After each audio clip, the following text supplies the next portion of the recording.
What's your yo? Welcome back to Right at the Wire. Well, for Saratoga on Friday, we have our daily stakes play. We're going to talk about the Coronation Cup. It's a grade three, seventh race on Friday's card, running 5.5 furlongs on the turf for 3-year-old fillies.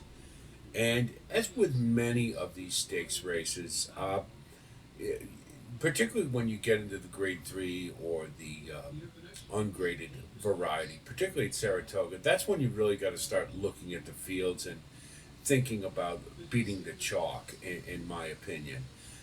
This is a great example of it. You've got a couple of, it being a turf sprint, certainly everyone's going to be focused on the early speed, and rightfully so. I mean, that's the way that Saratoga, you know, generally plays, and it has been lately.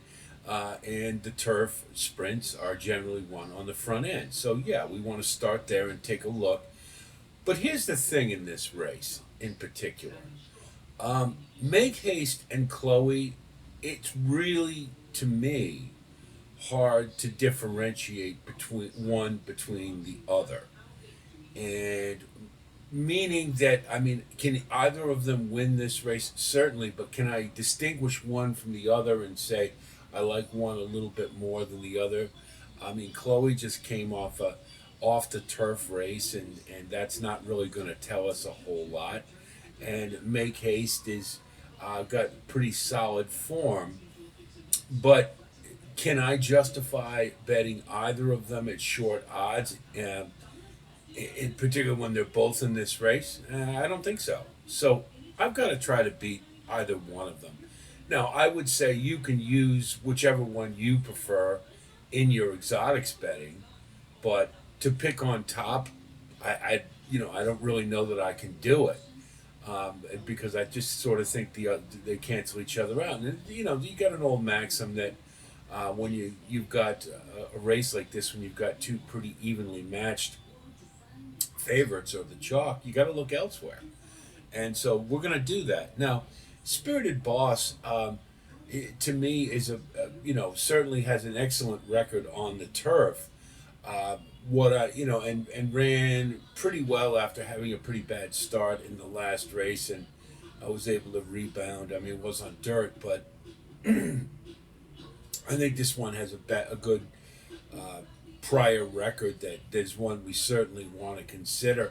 Moreover, I'm kind of looking at this as the two front runners sort of canceling each other out, meaning, they may ding dong it on the front end, and if they do, that certainly would open things up for horses coming from off the pace.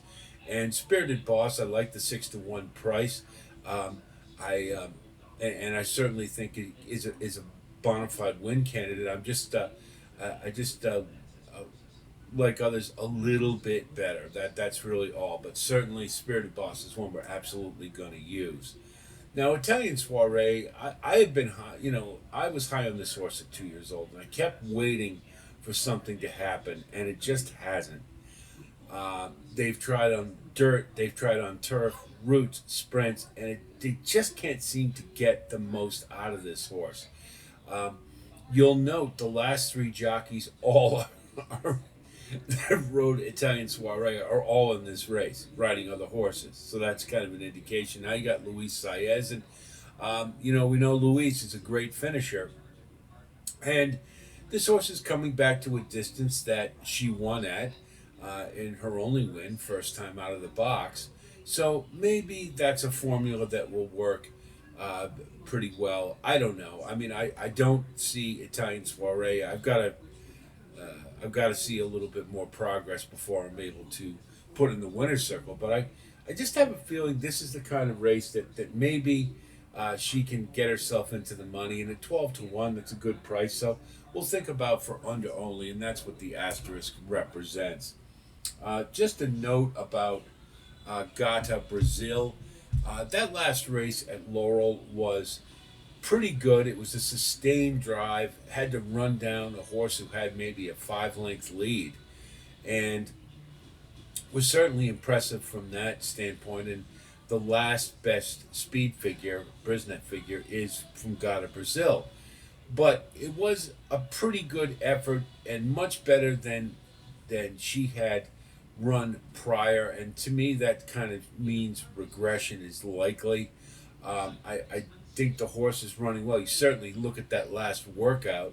It's a bullet 46 and change is nothing to sneeze at, but it also may mean, and I kind of tend to believe it is the case, this horse might be a little too sharp, and especially after an effort like that.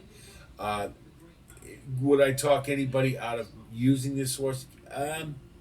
I probably just because I think the regression is likely. That would be my main reason. So if I can see another race where maybe the light bulb's going off, I mean, maybe then God of Brazil might be a player in the division. But uh, right now, she'll beat me, so I'm just going to let go and not bother with it all.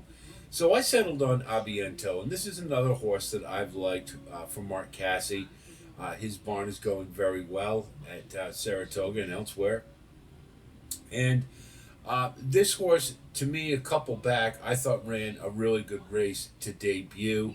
And it signaled to me that this horse, I've always liked him, has been running in very classy races like the Breeders' Cup Juvenile Turf, and has been competitive at times and others has not, but has hinted at ability. And I think that debut, getting a career high 93 Brisnet number, may signal that this horse is ready to move forward. Now, the race following that was a bit disappointing, and that may have been a little bit of a regression after running big off the layoff. But um, I'm just thinking if we can get this horse at 5.5, you get a spirited pace on the front end, then things may set up well for, again, I think a horse who has some talent and for a barn is running hot. So we're going to take a chance with Abiento. We're going to say right off the bat, as we take a look at our wagering strategy, this is an isolated play. I don't want to spend a whole lot of money on this race because, again, the nature of the chalk being what it is, and the vulnerability of some of the others. I don't know that I'm 100% on any horse, but and that's kind of what. But Abiento to me looks like the one who may have things her way and is headed in the right direction. So we'll go with a win bet on Abiento. We're going to go with Ice Cold Exacta 6-5 with Spirited Boss. And then we're just going to do a 6-5-2 trifecta, and then 6-5 with 1-3. And again, it's just meant to be one shot. And if we hit, great. If we don't, fine. When you're wagering, you have to make decisions like this. If you're going to choose to bet the race, I think this is one in particular. You don't want to mess around a whole lot because to me, there's a lot of potholes within this field. So we're just going to take our one shot and so be it, and let the chips fall where they may. So I hope our analysis helps you with your own wagering strategy, and I'll wish you the best of luck as always. And certainly, if you do like content like this, please like and subscribe. And again, thanks so much to all of you who continue to grow our community. We're going to continue on with our daily stakes play every day at Saratoga. We will have the full card available for picks, best bets, value plays, all that good stuff for Saturday's card as well. And we'll likely do a video for the late pick five sequence for Saturday at Saratoga. So plenty of content from the spa for right at the wire. That's it from here. I'll talk to you soon, and until then, be well.